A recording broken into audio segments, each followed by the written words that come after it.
given the growth of these organizations,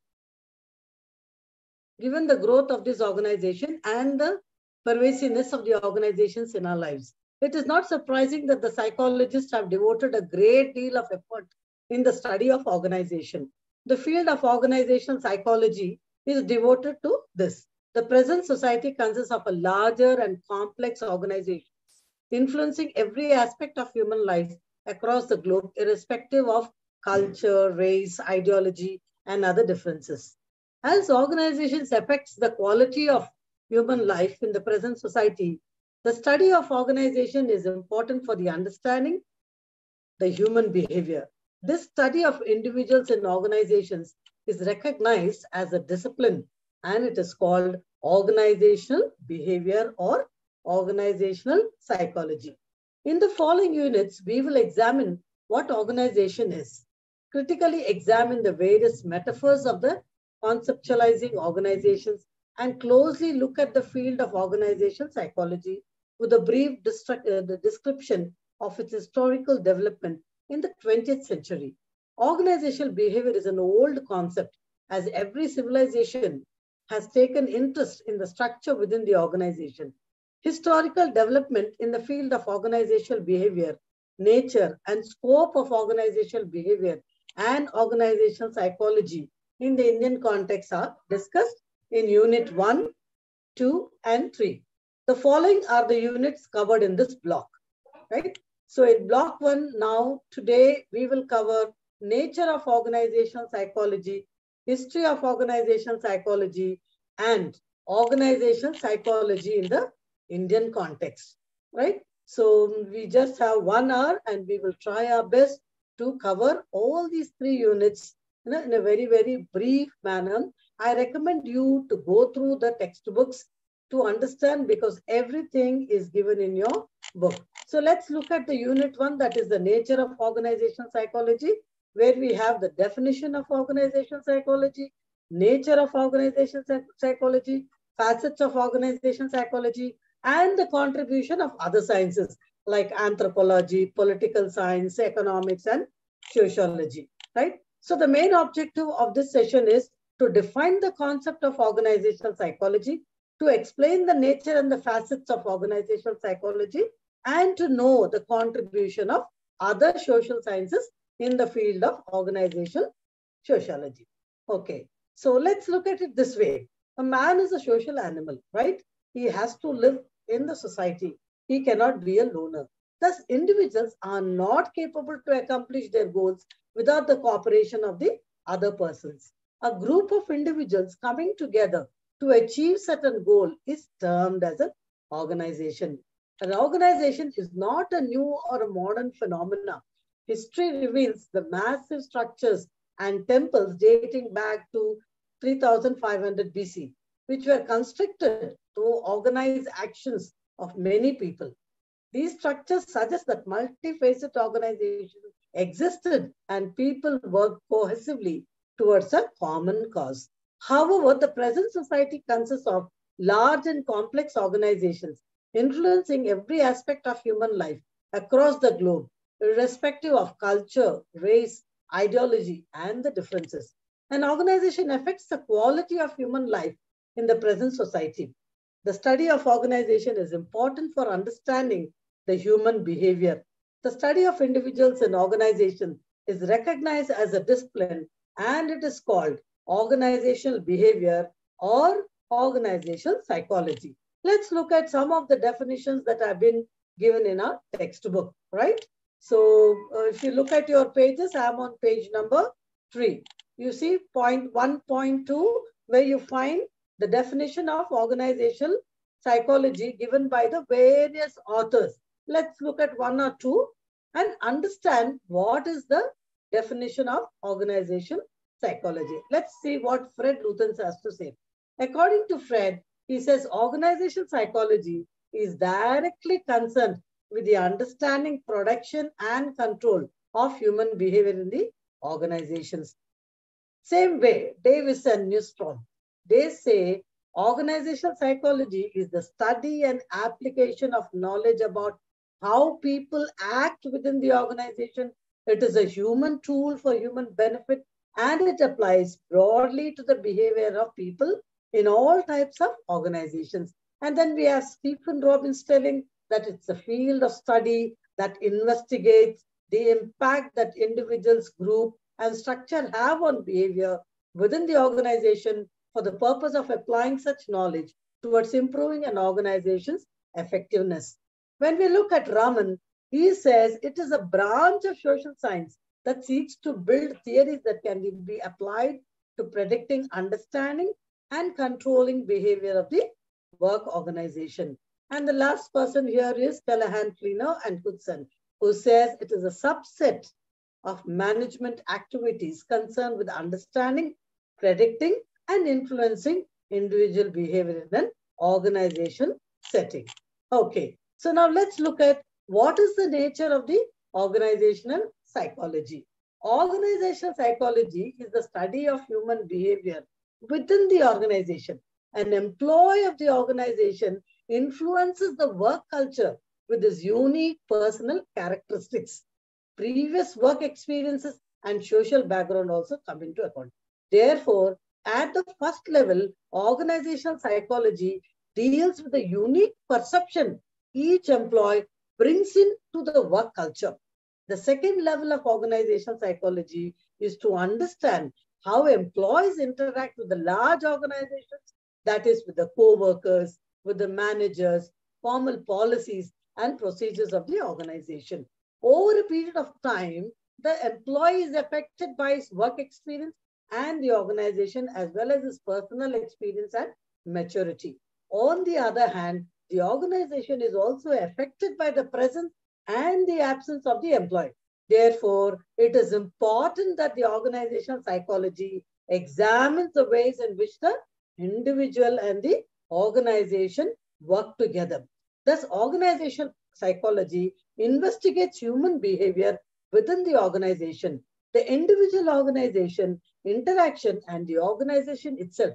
And these aspects are influenced by the external environment in which the individuals and the organization that exist. Let's look at page number 4. You can see a diagram there, nature of the organization psychology, which is very, very self-explanatory, how important it is for the individual to be working in the organization and who brings in along with them the experience and the culture that previously he has worked with into the organization that's affecting the organization's growth. Okay, so that is what is a brief understanding of organizational psychology or behavior, organizational behavior. Okay, so now you find on page number 4 the diagram, and you'll also find check your progress. So please learn to answer, discuss the nature of organization psychology. We have already seen on page number 2, right, or 3. Just look at it and try to understand. Next, we move on to the facets of the organization psychology. Now, what is this facets of the organization psychology? Which this organization psychology studies the behavior, attitude, and the performance of the people in the organization. It is the basis of human resource management and development. The variables affecting the employees in the organization are scientifically studied under organizational psychology. Therefore, the organizational psychology is based upon 2 fundamental facets. That is the nature of the individual and the nature of the organization. The other important facets of the organizations are as follows. That is the behavior approach of the management, cause and effect relationship. Organization psychology is a branch of the social science, theory, research, and application, advantages to both employee and the management, rational thinking. So you see there are 6 points that are given.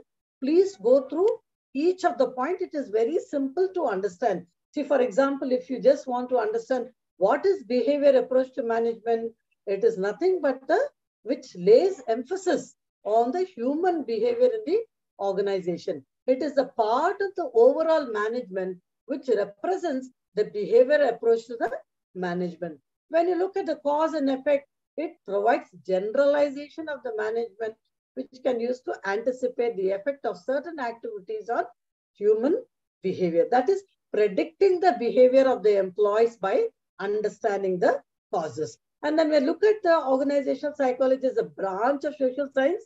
It within the human behavior, it is termed as the branch of social science. It is greatly influenced by branches of social sciences such as sociology, anthropology, economics, and political science. So similarly, when we are talking about theory and application, it consists of a body of theory, research, and application, which helps in understanding the human behavior in the organizations. All these techniques help the manager to solve the problems in the organizations. Now, what is the advantages to both employee and the management? Organizational psychology helps in providing an atmosphere where both the employee and the organization can be benefited. A rational climate is created so that employees will get satisfaction and organization will fulfill its objectives. And the sixth point is the rational thinking. Organizational psychology provides a rational thinking about people and their behavior. The major objective of the organizational psychology is to explain and predict human behavior in the organization so that results yielding situations can be created. Now let's look at what are the contributions of the other social sciences. As we said before, it is also related to the other branches of social sciences like the sociology, economics, political science, anthropology, etc. Right? So very, very simple in understanding. Sociology is what is the study of human societies and social behavior. It studies the behavior of people in society in relationship to fellow human beings. So sociologists use the scientific methods to understand the social systems such as family or a mob or an organization. The contribution of sociology to the field of organizational psychology is through aspects such as leadership, group dynamics, communication, etc. Socialization is the process which influences the attitudes and behavior pattern of the employees in an organization. Let's look at anthropology. What is anthropology? It refers to the human study of human beings, especially of their origin, development, customs, and belief. It studies the interaction between the people and the environment, especially from the cultural environment. As culture has major influence on the organization structure and the behavior of the employees within the organization, anthropology will help to understand the cultural effects of value systems, norms, sentiments, cohesion, and interaction of the employee within the organization. Now, let us look at political science and its relationship to organizational psychology. How is political science linked and related? Political science is a study of state and systems of government and scientific analysis of political activity and behavior. Of late, political scientists are examining how and why people are acquiring power, political power, decision-making, conflict, and coalition formation. These are also major areas of study in organizational psychology. Specific principles of political science are followed in an organizational psychology for delegation of authority and responsibility and to resolve issues, that is conflict resolution. Political science helps in understanding the political perception and the government policies are examined as they greatly influence the organization. The law and order of the country influence the people at work. Lastly, let us look at the relationship between organizational psychology and economics. Now, economics refers to the study of principles of way money, business, and industries are organized.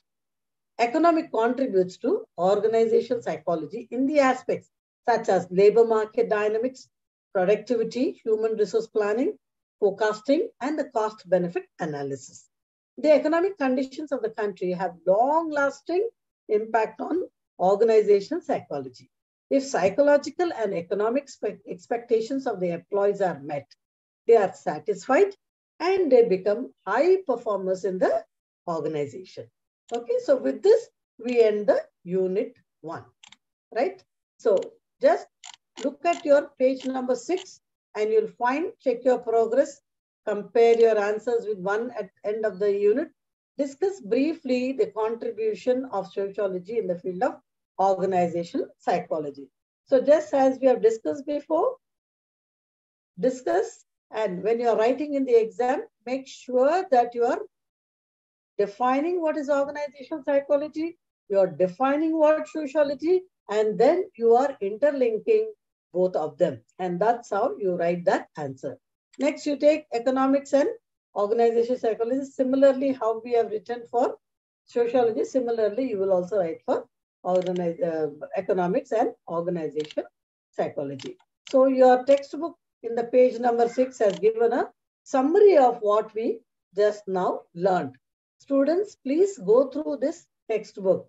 Read the summary for better understanding, and I'm sure you'll be able to understand well. The language is very simple and very easy to understand. Okay. Yeah. So let's now, there is also one more, one more specific paper that is kept here in the textbook, that is check your progress model, where they are just reinforcing what is organizational psychology, what is sociology, etc. Right, and the model answers. Model questions are given. Many students are writing to me asking me for model question papers. I would say, please go through your textbook. At the end of every unit, you are having model examination paper and very clearly written, whether it is 10 lines answer or 20 lines or 30 lines, right? So please follow that.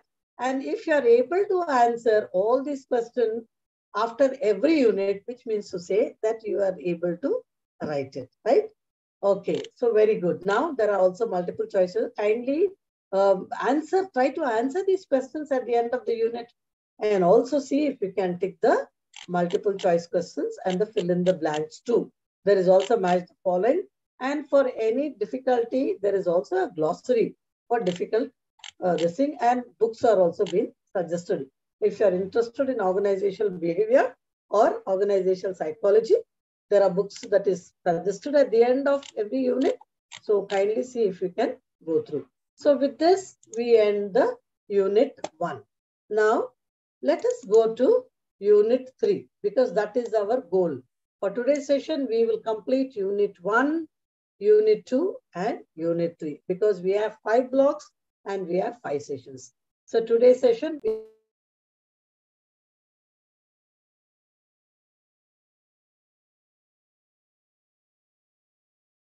just finished 1 unit and now we go to the next unit. Right. The second unit, that is the unit number 2. Unit number 2 talks about the history of organizational psychology, right? So turn to your textbook on the unit number 2, which is on page 9, right? You will find the unit given very clearly.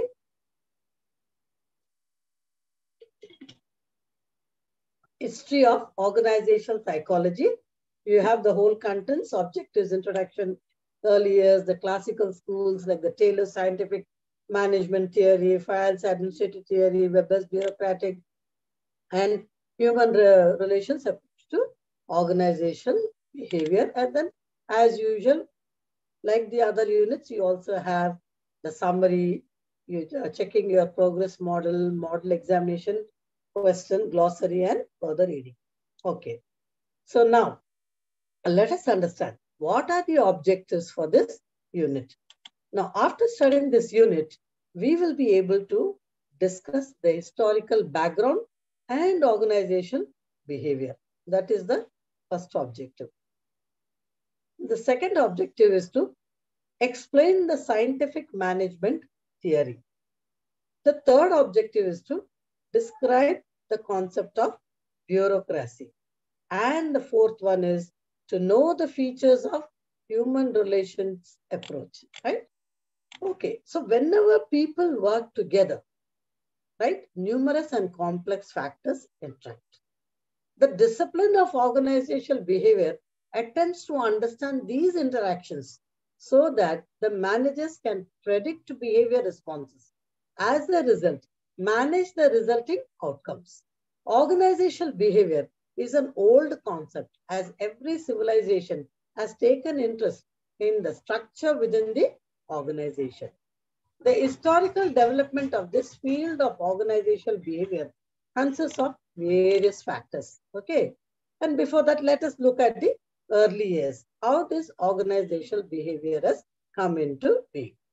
Now, when we think about the early years, the most important authors or the most important philosophers who come to our minds are Plato and Aristotle, right? They are the oldest, right? The Greek philosophy. The Greek philosophers, Plato, who wrote about the essence of leadership, and Aristotle addressed the topic of persuasive communication. The writings of 16th century Italian philosopher Niccolo Machiavelli laid the foundation for the contemporary work on organizational power and politics in 1776. Adam Smith advocated a new form of organizational structure based on the division of labor.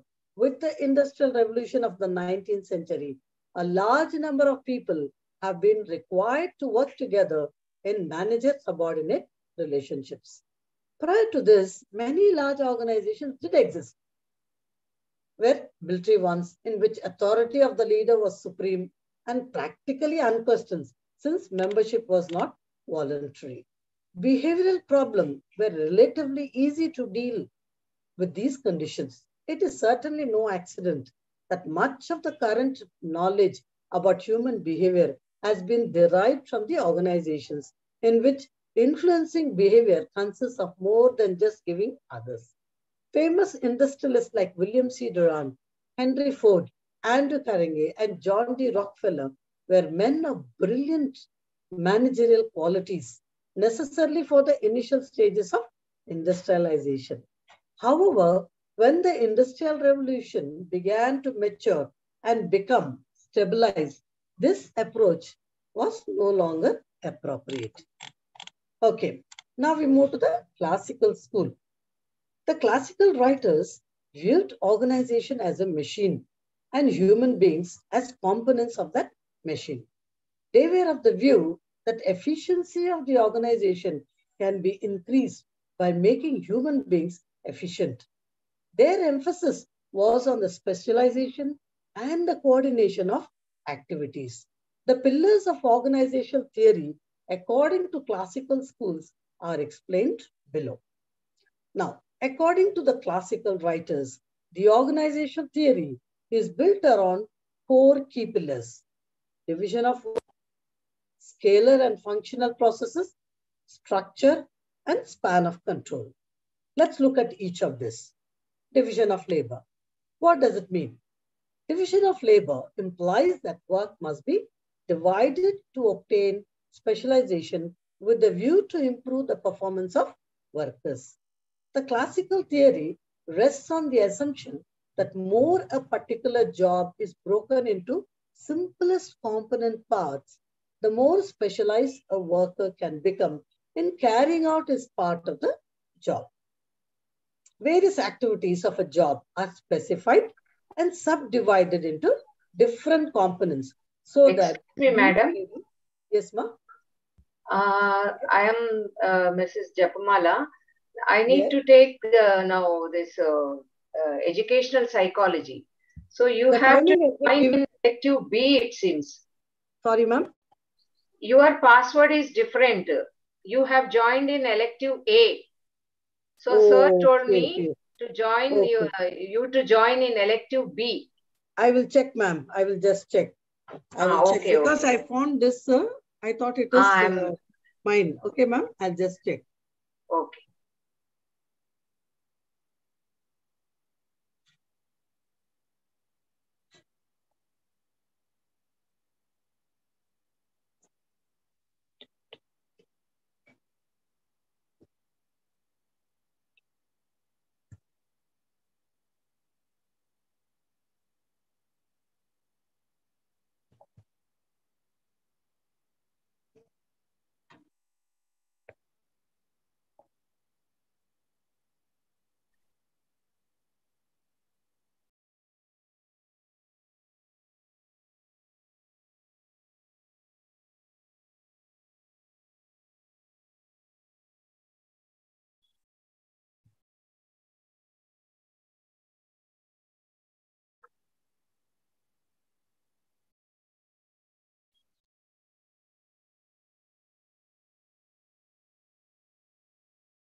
Hello, ma'am. I have joined the same meeting again.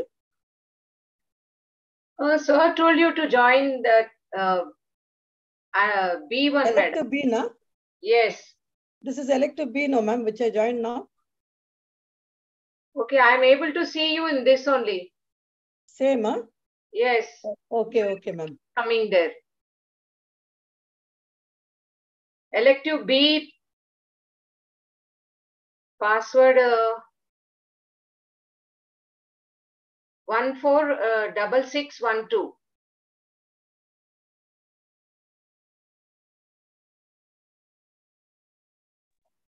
When I'm clicking, it is coming to this place only. It is not asking any password for me. Okay. I don't know what is the problem. Password, first. No, it is not asking password, ma'am. The link is directly going to this place. So you don't go with the link, madam. I tell you the meeting ID and password. You join with that. Write down and join with that. Okay, I'll try again, ma'am. Because every time I'm logging in B, it is coming to here only. Let me try. I will move on. Okay.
Okay.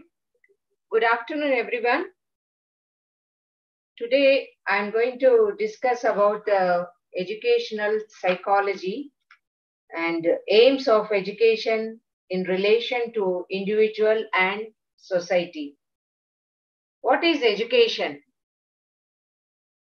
According to Nelson Mandela, education is the most powerful weapon which you can use to change the world.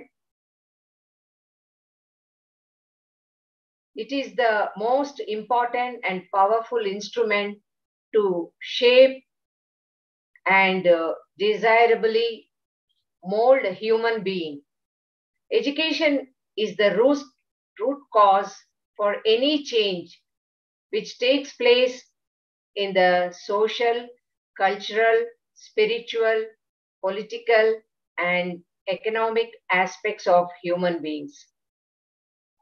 It also helps him to lead his personal as well as social life successfully, adjusting with surroundings.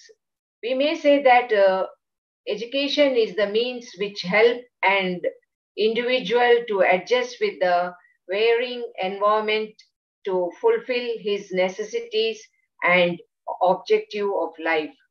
Thus, education is the necessities of human life like food, clothes, and shelter. Then education system is a miniature of society. What is society? Society, an organized group of persons associated together for religious, benevolent, cultural, scientific, political, patriotic, or other purposes. So, education system is miniature of society. Means according to education is John Dewey, the school is the society itself. Each classroom is a community in which the members must comply with the norms of the society. The students in a school represent a wide cross section of the society at large,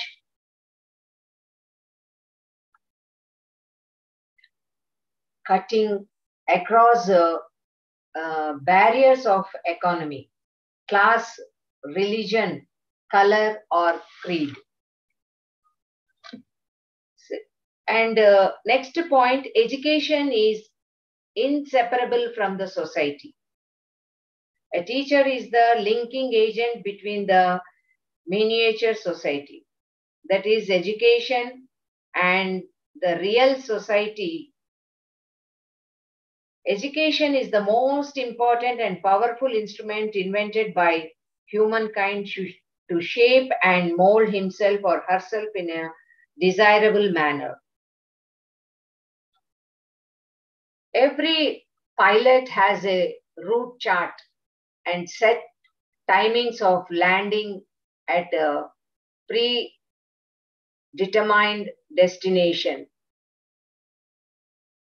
There is constitution or set principles and traditions through which a country is governed similarly. There should be properly defined and declared principles, aims, and objectives of education, or the basis of which policies and programs of education have to be formulated to achieve the set goals without wasting scarce energies and resources in chasing the wild goose. See, education and society both are interrelated or interdependent because both mutually influence each other. That is complementary. Without education, how we build an ideal society? And without society, how we can organize education system systematically? That means both are needed to understand. And meaning of education. Education is a dynamic as well as comprehensive concept, which has a very wider understanding. The concept of education is like a diamond, which appears to be of different colors when seen from different angles. Why they are saying the concept of education is like a diamond? Because learning is a treasure that will follow its owner everywhere. Declares or wise and ancient Chinese proverb. So, and when diamonds are extracted from deep within Earth's core, it is only natural that they should give something back to the land and communities they come from. So that's why they are giving the example of diamond. And next, however, the meaning of the word education can be understood from the roots in 4 Latin words, that is, educare, educare, educatum, and educo. Here, educare means to rise up, to nourish, to bring up. To say in other words, it means that the child decide to be brought up according to certain ends and aim in view. Then educare means to lead out, to draw out, or bring forth what is within. It means to draw out the latent potentialities of the child. Then educatum means to train, to teach. It throws light on the principles and practice of teaching.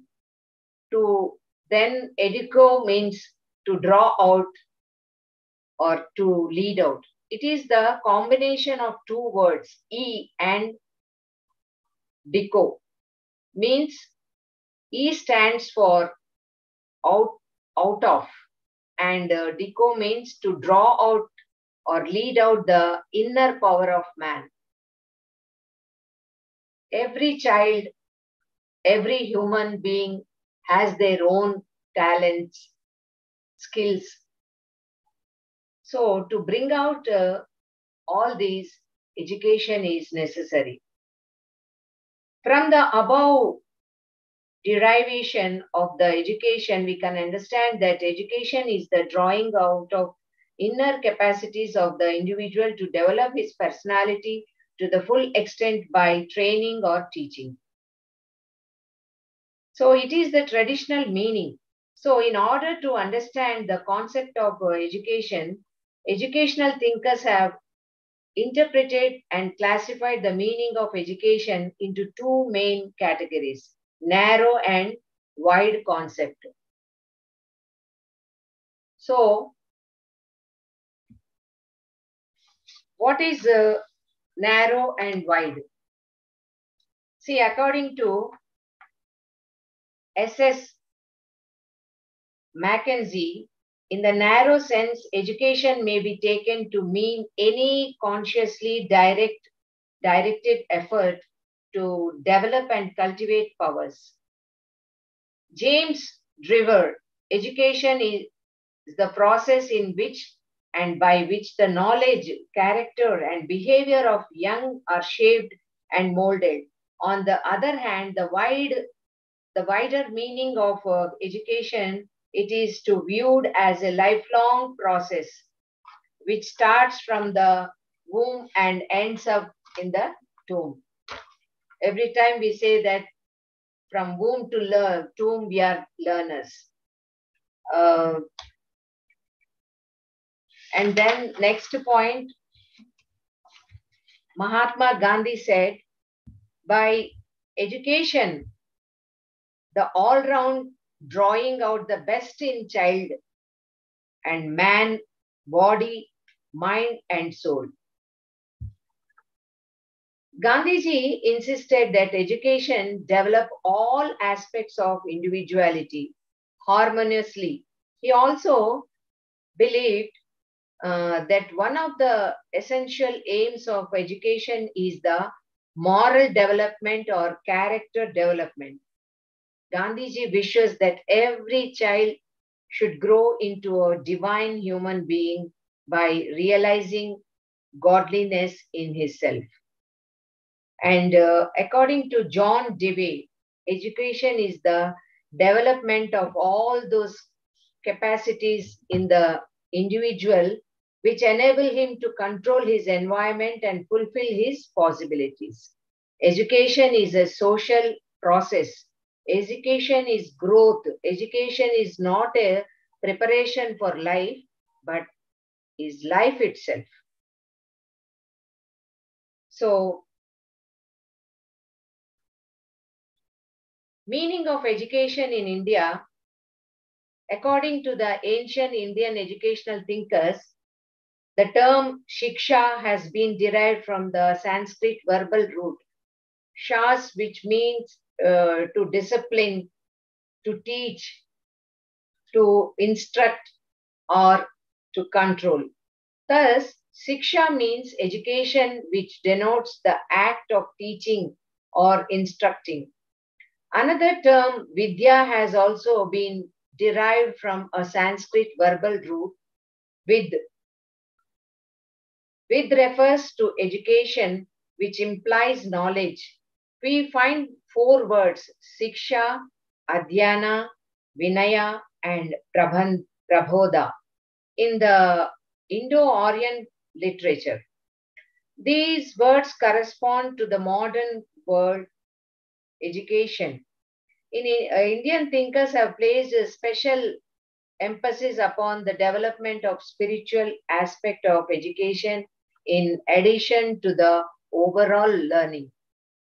And meaning of education in the West.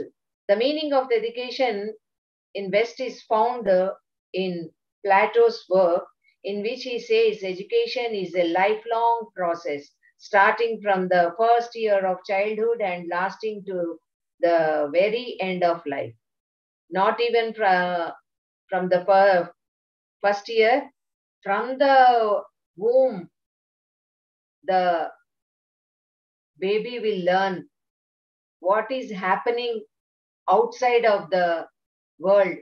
They will grasp from inside the womb. So, Western educational philosopher has generally accepted that the growth of human child is the essence of education. In the words of Robert R. Rush, education is the enhancement or enrichment of personality and the embodiment of universal values. Thus, education is the process of development, which means gradual and continuous progress of mind and body. According to the Western educational thinkers, education is a deliberated and organized activity through which the physical, intellectual, aesthetic, moral, and spiritual potentialities of the child are developed. So we can conclude that the narrow sense of education is nothing. It is for optimum development of a child, and a wider sense of education gives the all-round development of children. Education is the process of development of the kid or the individual. It is a lifelong process.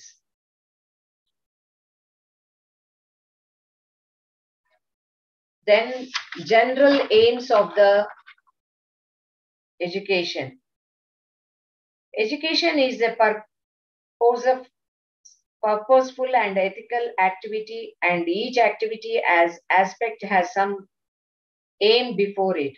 So there is a close relationship between an activity and its aim. An aim is a conscious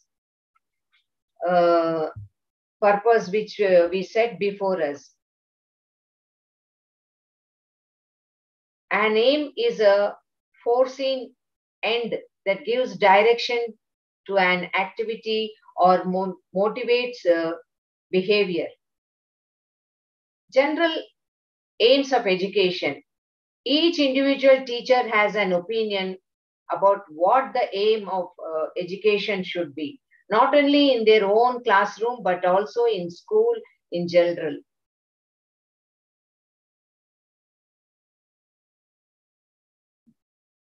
It is generally felt that our education system has not followed the desired aims, as a result that it does not produce ideal citizens in the country. It has followed rather a narrow aim of preparing individuals for livelihood. As mentioned in one of the documents received from an organization. The main reason of failure of education system is that it basically stands or pre-independent system. The main objective of its products was how to take degree and to earn money and to be careerist without consideration of ethical values and national spirit. So, and again,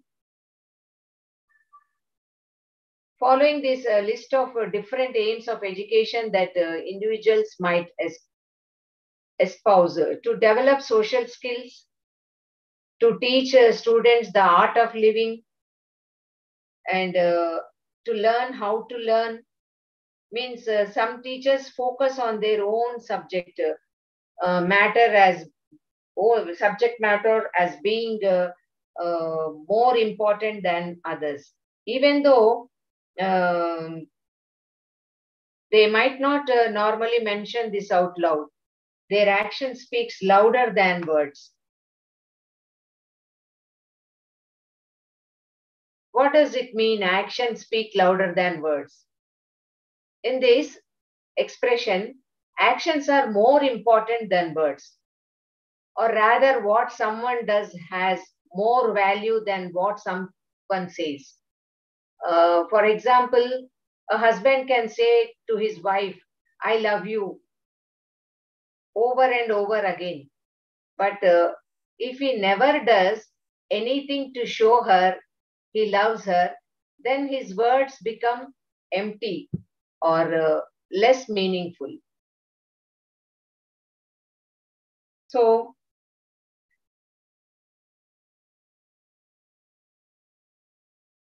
next one, to develop balanced personality, to develop lifelong habits for work, and knowledge of subject matter being taught. These all are the general aims of education.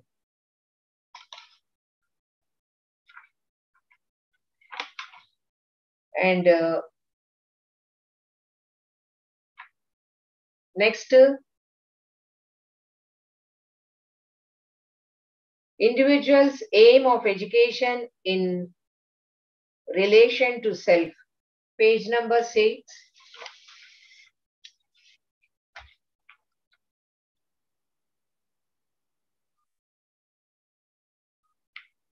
Here they have given, what is individual aims of education?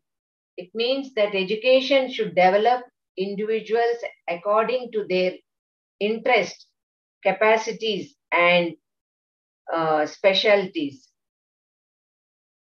See, so according to their interest means children, students will have interest in different subjects. But parents, they don't understand them. They don't sit and find out in what route they are interested, in what subject they are interested, and which route they have wanted to go. These all parents' responsibility to find out from the child. Without their interest, parents itself decide to join them in different subjects. See, when child doesn't know, I mean, not interested in mathematics or physics, but parents want them to join in for engineering. They force them to take MPC. So, with this, what happens? The child may get disturbed. It is at any age, from the childhood, it affects. Whatever they are interested, we must move them to that route. Otherwise, they'll be disturbed. That may affect their psychology, and it disturbs a lot. and they lose the interest in studies. So it is very essential, uh, every parent to give education and develop individuals according to their interest. And we must see the capacity. Uh, is the child is able to cope up with that subject? Otherwise, it becomes a pressure for them. They feel tension because they cannot face the problem. They don't know the subject properly. When they are not interested, they don't show the interest to hear in the class also. And they cannot face the teachers, they cannot face the parents. With this, child will be disturbed, and they try to attempt suicidal. They get suicidal thoughts. So nowadays it is happening very commonly. So to avoid all these, we have to see their interest, capacity, and specialities. Every child has a unique talent that we have to find out, their inner talents.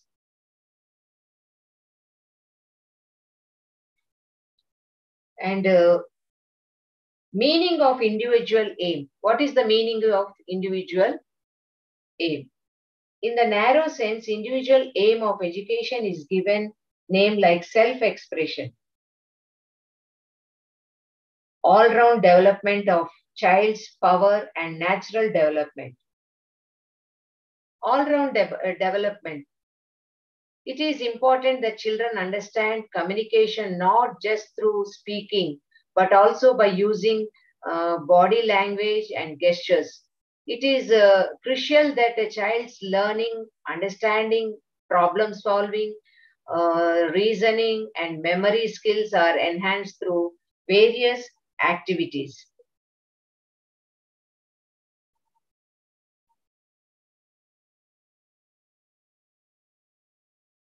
And see, various activities according to their interest, we must join them in some like other extracurricular activities to improve their all-round development. We must join them in the uh, extracurricular activities like sports, dance, singing, art and craft, paintings, uh, in like this exam and so on, whatever they are interested. So with this, we can improve their talent. See, children can learn in different areas. See, personal, social, and emotional development, communication, language and literacy, mathematical development, knowledge and understanding of world, physical development, creative development, etc. Why education is all-round development? Education in the all-round development is a completely new dimension of gaining knowledge and making learning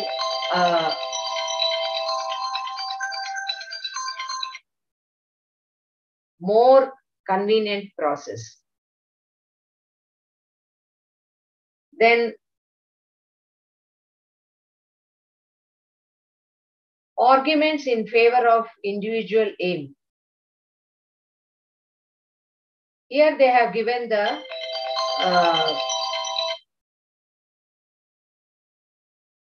individual aim of education.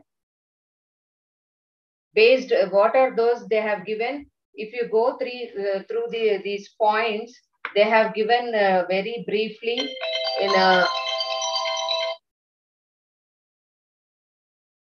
easy language. You can understand them. I'll read out the headings. Based on psychological principles, based on biological principles, based on progressive attitude, based on democratic values, and so on. Here, again, aims of education are human being is considered to be a social animal. Vocational aim process of education makes the individual to be capable of his livelihood so that he can useful and lead a productive life in the society. Then cultural aim. Education has a cultural aim also. Then moral aim, spiritual aim, intellectual aim. Then here, arguments against individual aim. Individual aim emphasizes the development of the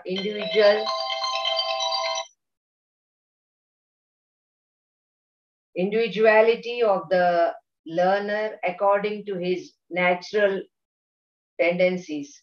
It holds the centralization that individuals should be at the forefront of the educational process.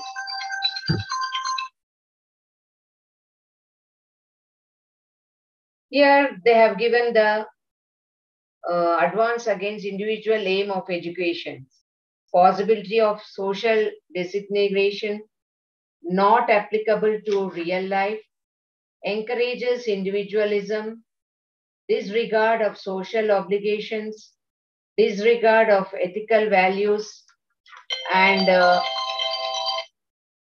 encourages arbitrary actions. So each point, if you read very briefly, they have explained. Go through that.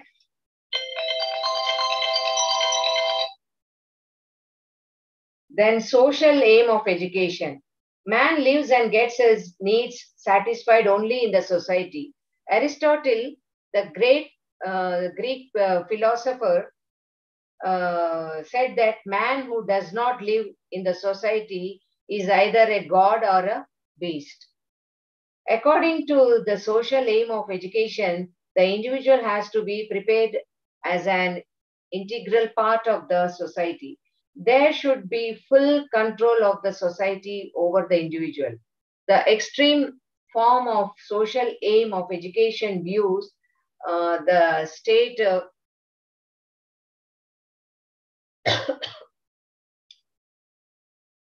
extreme form of social aim of education views the state as the glorified individual.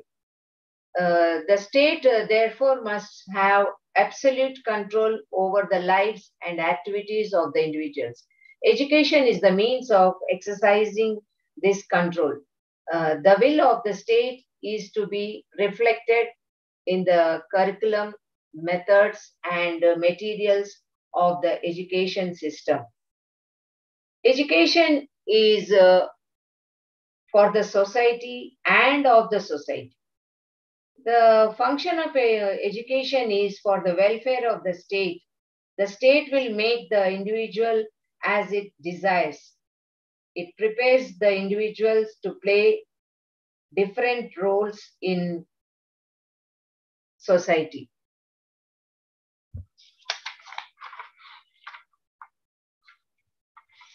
And next, in the page number 9, arguments in support of social aim has given. The society is just like a huge human body.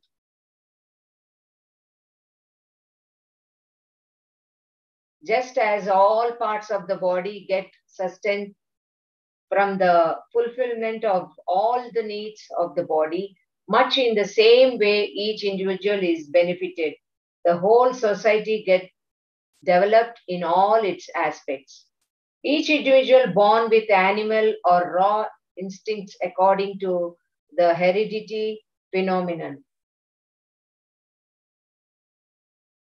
It is the magic of social environment that develops into a human being from his animal stage. As such, education should emphasize social welfare.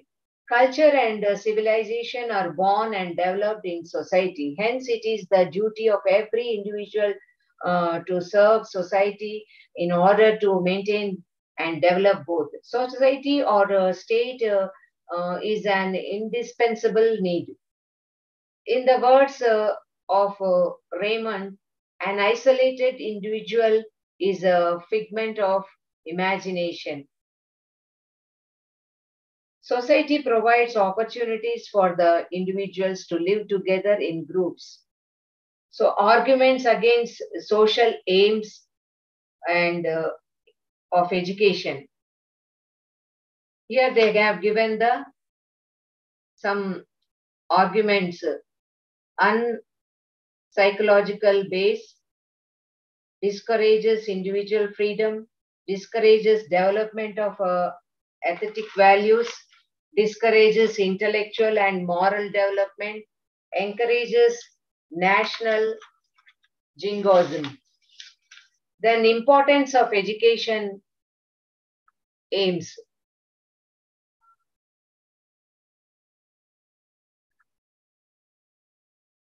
According to Encyclopedia of Modern Education, education is a purposeful and ethical activity. Hence, it is unthinkable without aims. We cannot proceed in any walk of life without aim for achieving success in activity of life. Clear and well defined aim is essential. An educator without the knowledge of aims can be compared to a sailor who does not know his destination. So, this means that a system of education which is not clear about its aims or which has undesirable ends is bound to fail. Aims give foresight to the educational planner. An important aim of education is to empower all students towards knowledge and learning.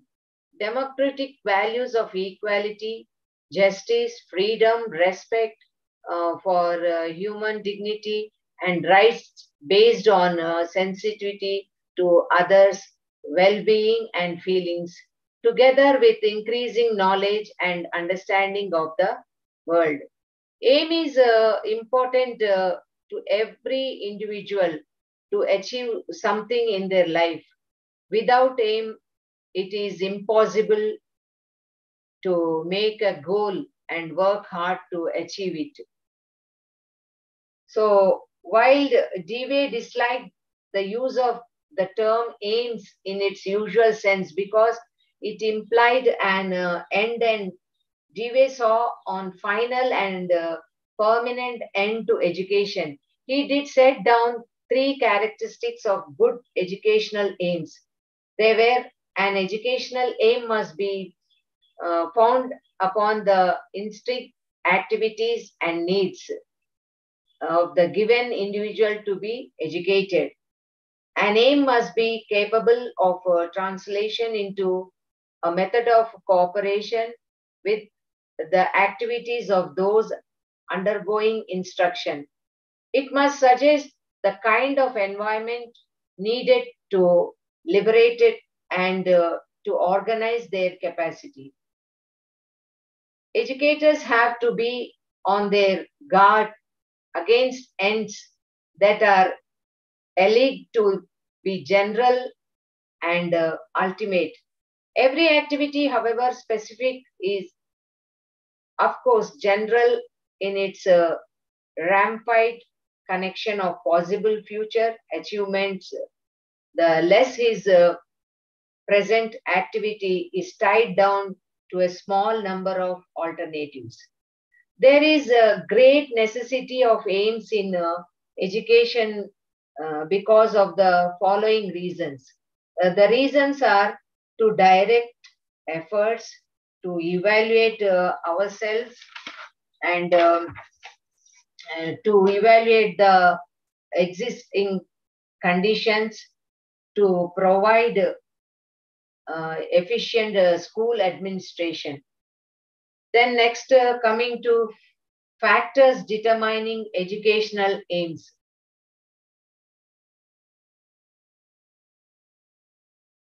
Many factors have been contributing and contribute to the determining of educational aims. These factors touch every phase of human life that was, that is, or what will be. They are the factors are factors associated with the philosophy of life, factors associated with the psychology, factors associated with the socio-economic problem, factors associated with the political ideology, factors associated with the exploration of knowledge, factors associated with culture, then factors associated with religion. So these are the aims and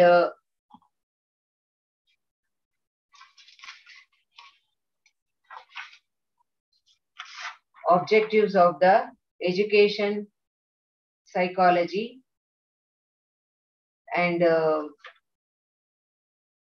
individual and society. So here they have given each and every point clearly.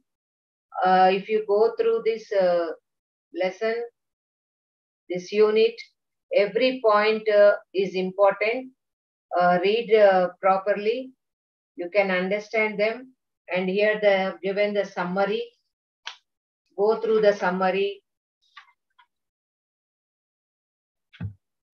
You will be able to understand the unit completely. Here they have given the questions. Then multiple choice questions are there. Fill up the blanks. Question paper they have given. If you complete that, every lesson you will be perfect. Okay. Then we'll go for the second unit.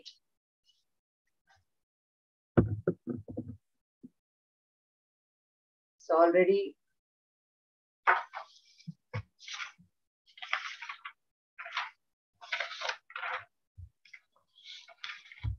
the second unit is about scope of education and problems of schooling in contemporary India. So already we have learned what is education. According to Herbert Spencer, education is preparing for complete living. So education may be defined as a process of acquiring knowledge through study or imparting the knowledge by way of instructions or some other practical procedures. Etymologically, the word education is derived from the educare, Latin. Already in the previous unit we learned that means educare means bring up, which is related to educare means bring out, bring forth what is within, bring out potential, and educare means to lead. Then nature of education in the wider sense, actually scope of education means range of view, outlook, field, or opportunity of activity, operation, and application of education. Education has a wider meaning and application. In the wider sense, education is a process that goes on throughout life and is promoted by almost every experience in life. And according to Gandhi, by education means the all-round drawing out the best in child, man, body, mind, and soul.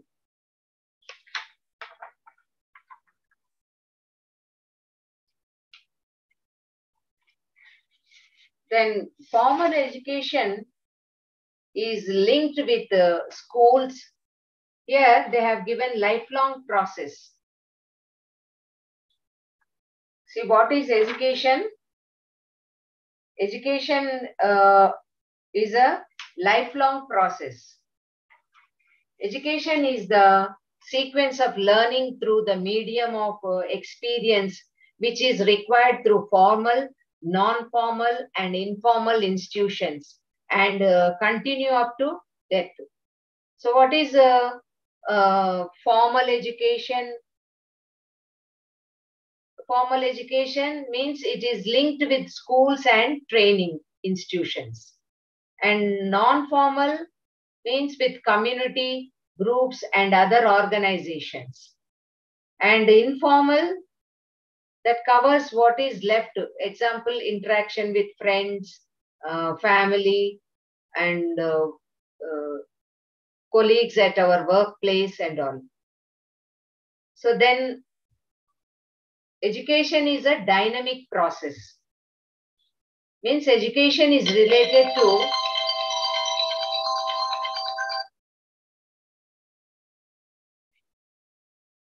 human life, which will never be static, but always it will be dynamic.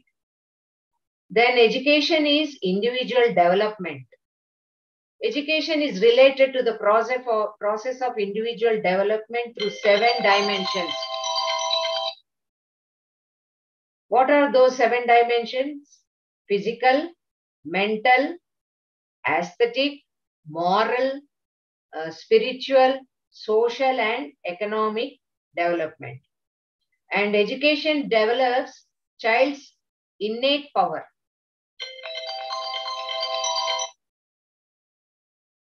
That means education is not a thing to be inserted into the mind of the child from outside. We cannot stuff in their minds, but it helps to develop his innate capacities through outside experience of the environment. And then education modifies the behavior also. How education helps the individual to bring about a desirable change in the behavior. See, in schools, they teach many things. Moral values, ethic values, what is good, what is bad. Even teachers in primary schools itself, they teach how to eat, how to drink, how to speak, how to respect elders. This all will be taught in school itself. So, according to Ruskin says, you need not educate a man by telling what he knows, but by making him what he is not. Means whatever he doesn't know, what is happening wrong in his behavior. So we have to modify that. I mean, see, even how to speak, teachers will teach them how to speak. There they'll learn the language, and with the then with the education, they'll changes will come in their thoughts, and with that good thoughts, they'll get good feelings. When they have good feelings, they'll have the good behavior. So it is in this way we can modify the behavior of a student, a child. And social adjustment. Education is an important tool which helps the individual in making adjustment with social environment. That is with the parents, relatives, friends, teachers, and other members of the society. See, some children during lockdown, they were not going out. So they were isolated. Those children, they are not able to mingle with other children, other family members. So in that way, every student can learn how to move with the society, how to speak with the elders, how to respect the elders. So these all are taught in the schools, in the childhood itself. Not only schools, even at home, mother is the first guru. So everything can be taught at home first.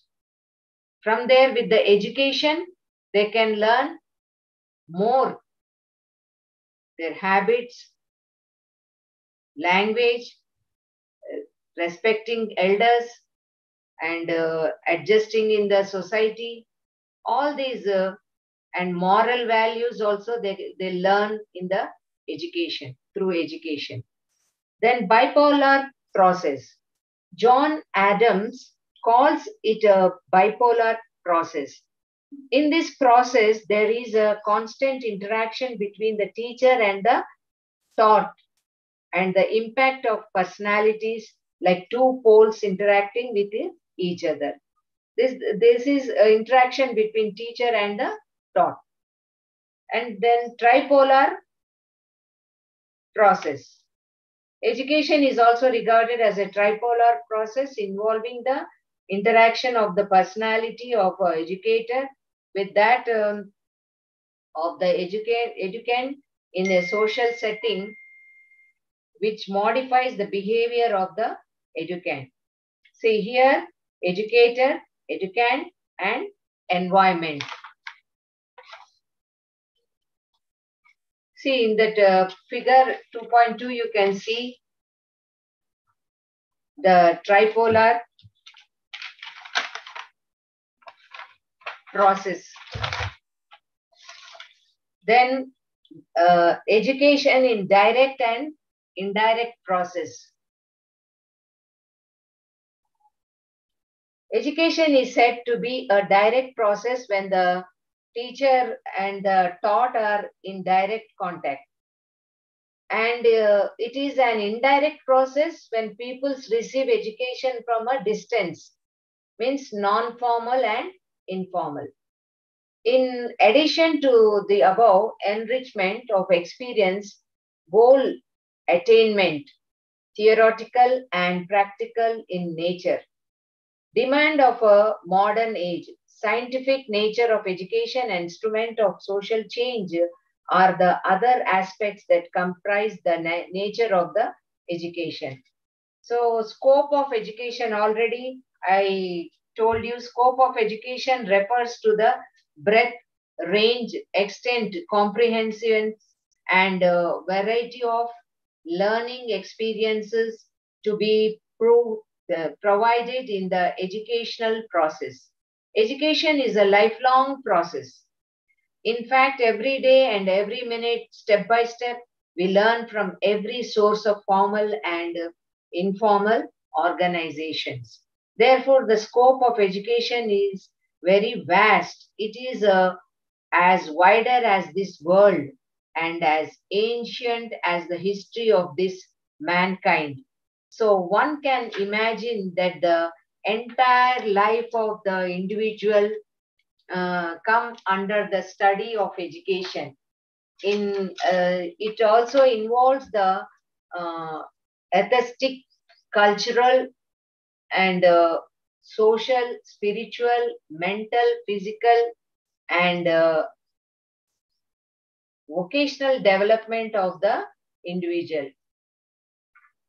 And here are some other scope of education.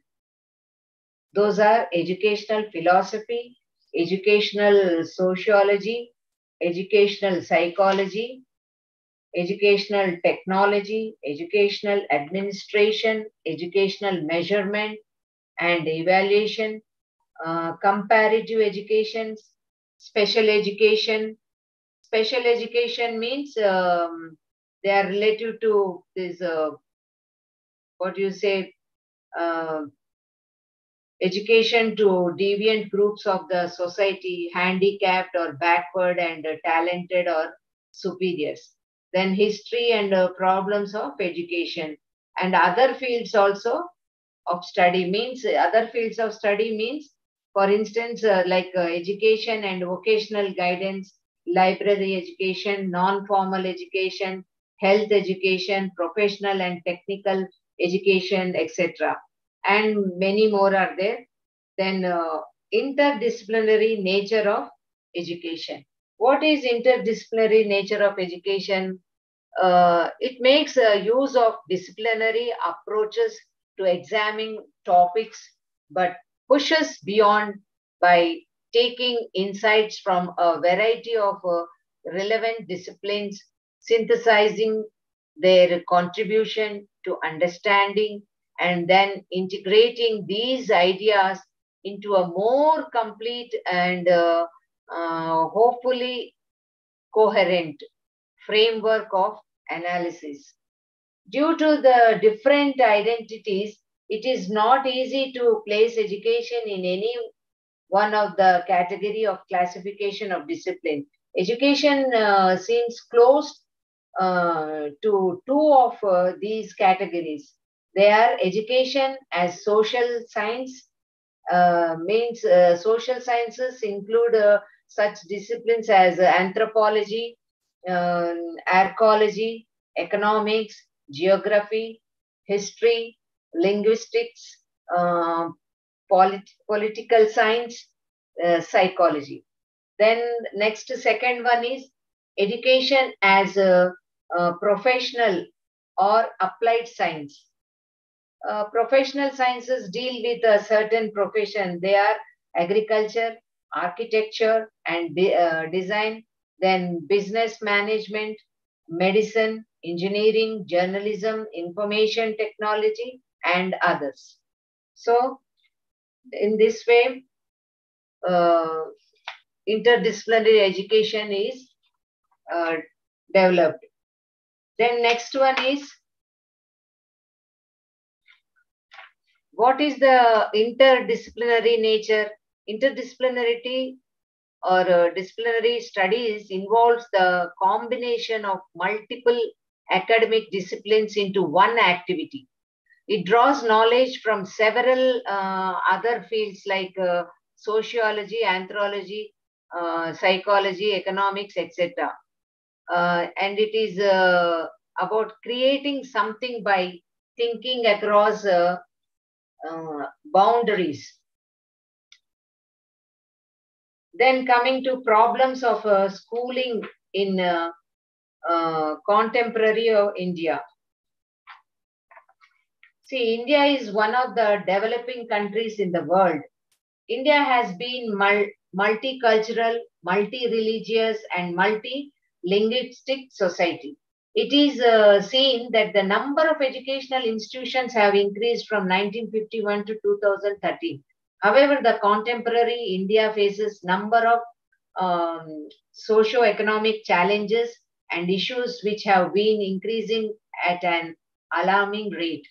The primary problem of emerging India is central around the qualitative and quantitative aspect of education. There is no uniformity in education. Every state has different educational system imparting education in regional language and English. Every state has different and distinct identity. See, every state, like in Telugu states, they'll have Telugu. If you take Telugu medium, you'll have all the subjects in Telugu and English as third language. Then if you go to Tamil Nadu, there will be all subjects will be in Tamil and one English language. If it go to Urdu medium, all subjects will be in Urdu and one English subject. So every state has a different distinct identity. Dealing with various aspirations of such people in a democratic country is needed a challenge to the government of India. The various issues are given here. What are that issues for the problems of schooling? Lack of quality education. There is no quality of education. In this para, they have given the rankings and best institutions. See, in overall ranking of the 100 best institutions, 67 are from just 8 states. And among the best 100 universities, 40 are in 3 states. Among the best 100 colleges, 77 are from just 5 states. So, this is the lack of quality of education. And then corruption in education. See, corruption in India, education system has been eroding the quality of education. It is one of the major contributors or domestic black money. See, if you pay to the management in the dark rooms, you'll get the admission. So if you are able to pay the amount in big number, they'll get the admission. So this is corruption in education. Even if the student doesn't pay regular fees in time, they are not allowed to sit in classes. So this is the corruption in education. No proper value education. Value education is not offered in schools and colleges. Many of the doctors, lawyers, CAs, politicians, and government servants who are supposed to be the saviors of society suffer from serious charges of corruption. Old age homes are increasing, suicides are increasing. The meaning of love is eventually changing. The education-led technology inventions and innovations are being misused. Then poor women education. See, at least today's society is better than previous age. The previous, in old age time, they don't send girls out of the house. Present, there is lot of improvement is there. Here they have given the facilities of the women, present situation and present time. As per 2016 annual survey of education report is 3.5% schools in India had no toilet facility, while only 68.7 schools had a usable toilet facility. And 75.5% of the schools surveyed has library in 2016, a decrease from 78.1% in 2014. Percentage of schools with separate girls toilet has increased from 32.9% in 2010 to 61.9%. 32.9% to 61.9%.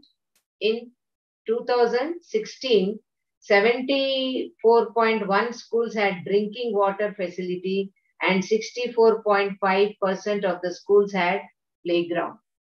This is the poor women education.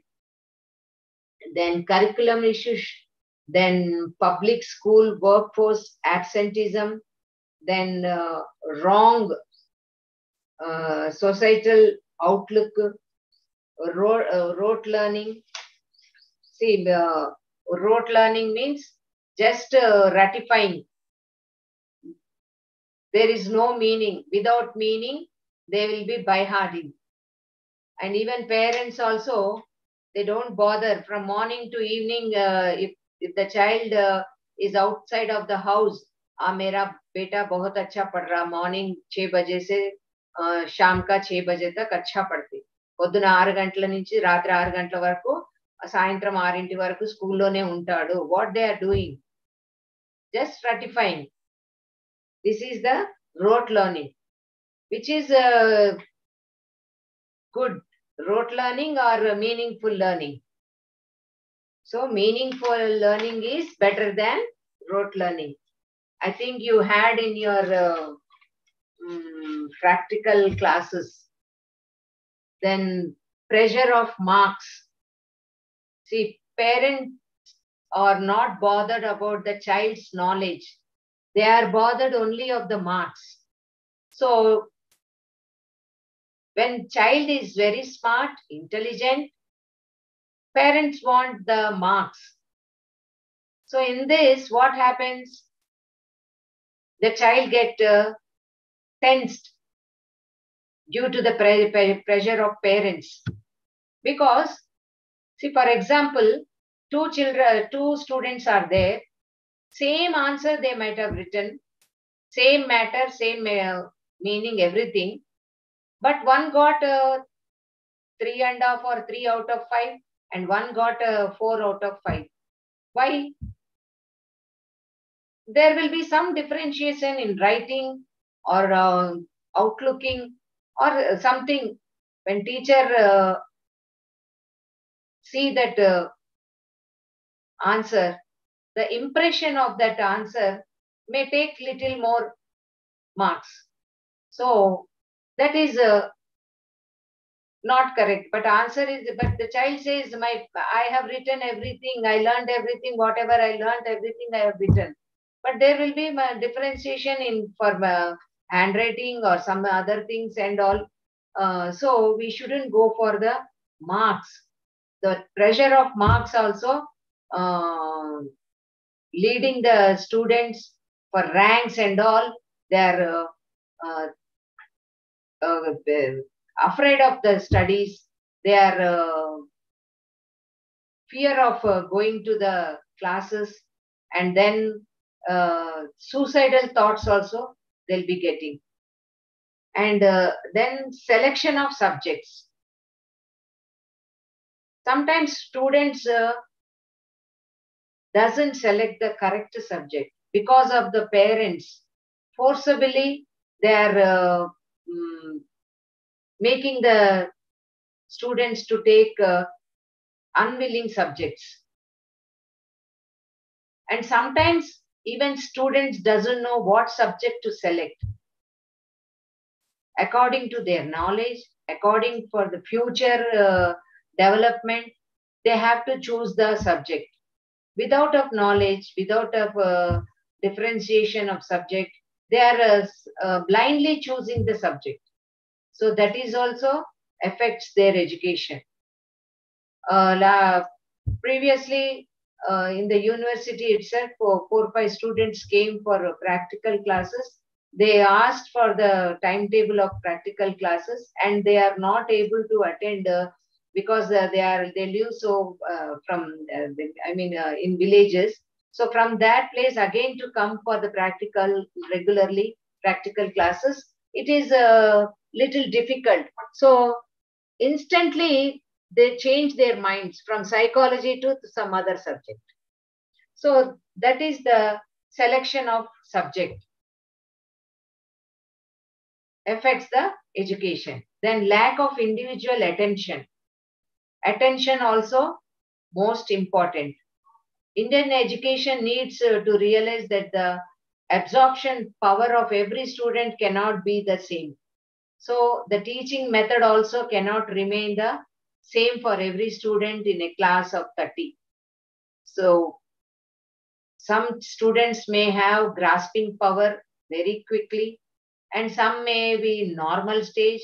Then some students may be low of level.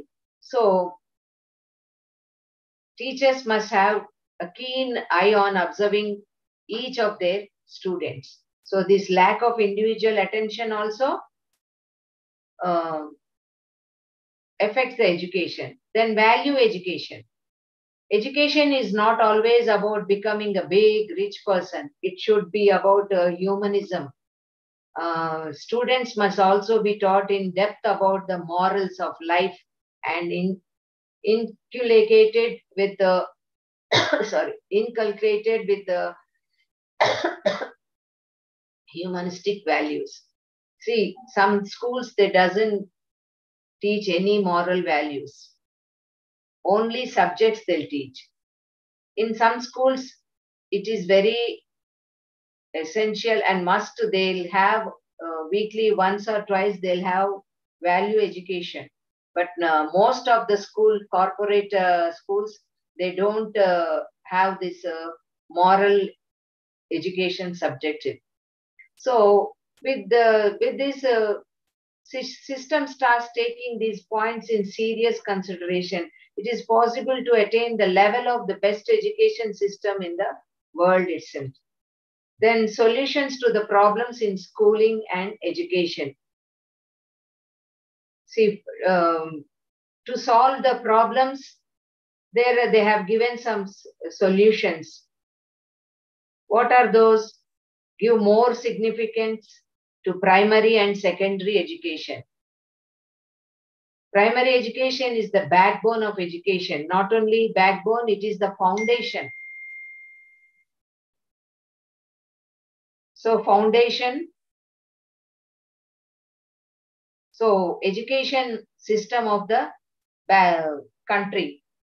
If the teachers at the primary and secondary level are unskilled, are not qualified and less paid, all further studies will be in stake. Hence, more attention is required on primary education rather than higher education.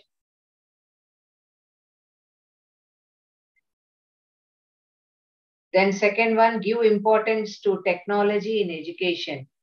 Technology importance also is very essential. Encourage innovation and creativity. Personalize the education. Then train the trainers continuously. Change the attitude to teach. Deal with the corruption strictly. Make education affordable to all. Nationalize education sector. And next, then introduction of technology. Students be taught about technology right from the early years of their education so that it does not come like an alien thing in their later times. So now we have completed 2 units and go through each and every point. You can understand the best.